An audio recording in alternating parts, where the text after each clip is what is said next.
नमस्कार, आप देख रहे हैं आइपा और मैं हूं आपके साथ अमृता चौहान। आइपा एक खास मकसद से आप सबके बीच आया है। आम जन को एक प्लेटफॉर्म भी देता है ताकि वो अपनी समस्या बता सके। उन समस्याओं तक जहां तक सरकार की नजर नहीं जाती, आइपा वहां तक पहुंचता है। आइपा का मकसद है परिवारवाद, क्षेत्रवाद, जातिवाद, इन सब के मुद्दों से अलग हटकर विकासवाद की राजनीति हो, ऐसा आइपा चाहता है। और आइपा लोगों के बीच जाकर बातचीत करता, उनकी समस्याएं जानता है। चलिए थोड़ा विस्तार में बताते हैं राजनीति का मतलब क्या होता है और राजनीति विकास की होनी भी क्यों चाहिए। क्योंकि राजनीति जो पॉलिटिक्स जिसे हम अंग्रेजी में कहते हैं, पॉली और टैक्टिक्स से मिलकर बना है।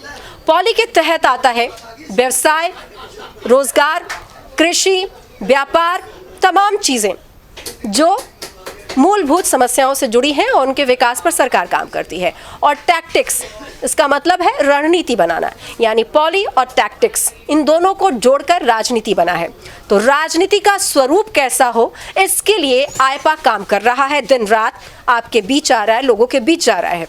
तो विकास की राजनीति हो, इस पर फोकस है आइपा का। और इस वक्त मैं मौजूद हूं एक खास मकसद से। आपकी मुलाकात कराऊंगी बार एसोसिएशन गाजियाबाद के सचिव जो हमारे साथ बैठे हैं, नितिन यादव। उनसे जानेंगे कि क्या कुछ समस्याएं हैं जिसको वो उठाते हैं, और चूंकि उत्तर प्रदेश में विधानसभा चुनाव है तो कैसी सरकार बनकर आए और क्या कुछ समस्याएं हैं जिस पर सरकार को काम करना चाहिए। नितिन यादव जी, आपका आइपा में स्वागत। धन्यवाद। सबसे पहली तो ये बात है, हम लोग वकीलों की नुमाइंदगी करते हैं, हम उनके प्रतिनिधि हैं। तो हमारा लक्ष्य ये होता है, हर संभव प्रयास करते हैं जिस तरह से भी हम अधिवक्ताओं की मदद कर सकें, उनके सम्मान की लड़ाई लड़ते हैं, उनके पक्ष में रहते हैं। और जहाँ तक सरकार की बात है, तो अब आप लोग देख रहे हैं कि अब बिल्कुल विधानसभा चुनाव हमारे सामने है, एक हफ्ता लगभग शेष रह गया है। और हमारी बार उसी आदमी को सपोर्ट करेगी जो विधानसभा में पहुँचकर हमारे लिए हाई कोर्ट की बेंच की मांग करेगा, हमारे साथ कंधे से कंधा मिलाकर रहेगा। और हमारे 3 साथी वर्तमान में भी इस विधानसभा में हैं, और हम लोग यही अपेक्षा करेंगे कि जो भी चुनकर आए वो हमारी विधानसभा में इस मुद्दे को उठाए। जिस बेंच की आप बात कर रहे थे, वकीलों से भी चौपाल में मेरी बात हो रही थी कि वो लगातार 30 साल से स्ट्रगल कर रहे हैं। इसके बारे में विस्तार से बताइए, क्या समस्याएं आ रही है जो आज तक मांग पूरी नहीं हुई, और ये पूरे मांग के बारे में भी बताइए। असल में हाई कोर्ट बेंच एक इतनी जायज़ मांग है कि हमारे यहाँ से लाहौर हाई कोर्ट नज़दीक है और इलाहाबाद हाई कोर्ट दूर है। और इससे ज़्यादा हर आदमी जो भी आता है विधानसभा में, लोकसभा में, अक्सर वो कहता है न्याय होना चाहिए। अंतिम सीढ़ी पे बैठे हुए आदमी के साथ भी न्याय होना चाहिए। लेकिन सच्चाई ये है, न्याय केवल होना ही नहीं चाहिए, दिखना भी चाहिए। और जो गरीब लोग हैं वो लोग कभी न्याय पा नहीं पा रहे। कारण है यहाँ से इलाहाबाद जाना, वहाँ वकील करना, वहाँ रुकना, वहाँ की मूलभूत व्यवस्थाओं से टकराना, ये बहुत कठिन काम है। इसलिए उत्तराखंड जैसे छोटे प्रदेश में भी 2-2 बेंच हैं, और यहाँ लखनऊ बेंच दे रखी है, और यहाँ सहारनपुर से लेकर और इलाहाबाद तक बहुत कठिन संघर्ष रहता। 700 किलोमीटर है इलाहाबाद हमारे यहाँ से। और हालांकि इस मांग के साथ न्याय नहीं हो पाया। अगर इसे पूरे मन से लड़ा जाता तो ये बेंच अब से 20 साल पहले आ गई होती। आप ये कह रहे हैं कि हम स्ट्रगल कर रहे हैं पर अभी तक उनकी आप लोगों की मांग पूरी नहीं हुई। आपके जो साथी हैं वकील, वो बता रहे हैं कि हम वहाँ जाते हैं, हमारा पैसा भी खर्च होता है, वहाँ के जो वकील हैं वो सहयोग भी नहीं कर रहे हैं। इस तरह की तमाम समस्याएं आ रही हैं। असल में होता क्या है, जो प्रतिनिधित्व करते हैं वो मूलतः पूरब से रहते हैं। मुख्यमंत्री अक्सर वहाँ से रहा करते हैं, और वर्तमान में भी जो मुख्यमंत्री हैं वो गोरखपुर से हैं। वो यहाँ की क्षेत्र की समस्याओं से उतने अच्छे से वाकिफ़ नहीं हैं। अगर इस मांग को पुरजोर तरीके से उठाया जाए, और होता क्या है, चूँकि पदेन सदस्य इसका मेरठ बार का अध्यक्ष होता है, वो लोग इस लड़ाई को कभी न्याय करना ही नहीं चाहा। अगर एक बार गाजियाबाद का अध्यक्ष इन 22 जिलों की कमेटी संघर्ष समिति का अध्यक्ष हो जाए तो आप देखिए 1 महीने में परिवर्तन आ जाएगा। आप ये कह रहे हैं कि बार एसोसिएशन उसी को समर्थन देगी जो आपके मुद्दों को समझेगी, जो भी पार्टी, उन्हीं को आप समर्थन देंगे। तो आपके हिसाब से किस तरह की सरकार होनी चाहिए? सरकार वो होनी चाहिए जो हर गरीब जन की समस्या को समझे। अधिवक्ता सबकी समस्याएं रखता है, और जो आदमी अधिवक्ता की समस्या को ना समझे उसे चुना नहीं जाएगा। और हमारी बार उसी का सहयोग करेगी जो इस मांग को अपने मुद्दे में उठाएगा, अन्यथा दूसरी पार्टियों का बहिष्कार करा जाएगा। और इसके अलावा क्या कुछ समस्याएं देखने को मिल रही है जिसको आप उठाते रहते हैं? बार एसोसिएशन के आप प्रतिनिधि हैं तो आप उठाते हैं हक की आवाज़, तो किस तरह की समस्याएं होती हैं?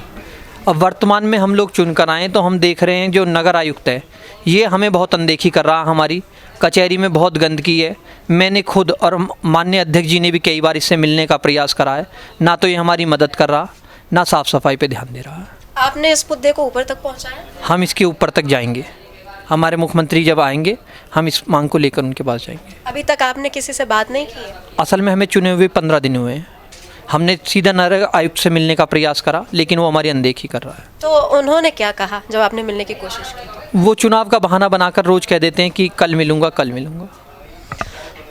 अब जब चुनाव बहुत ही नज़दीक है तो ऐसे में आपके भी मन में चल रहा होगा कि किस तरह के मुद्दे हैं जो जेन्युइन हैं, किस तरह के मुद्दे हैं जिनको बेवजह तूल दिया जाता है। जैसे कि आईपा, मैंने आपको शुरुआत में ही बताया कि जाति, धर्म, भेदभाव, क्षेत्रवाद, परिवारवाद, ये सब मुद्दे नहीं होने चाहिए, विकास की बातें होनी चाहिए।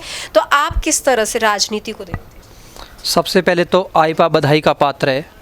वो बिल्कुल निष्पक्ष तौर से सब मांगों को उठाता है, उन्हें हल करने में सहयोग करता है। हमारी खुद की विचारधारा भी यही है, ना जातिवाद होना चाहिए, ना क्षेत्रवाद होना चाहिए, ना भाषा की लड़ाई होनी चाहिए।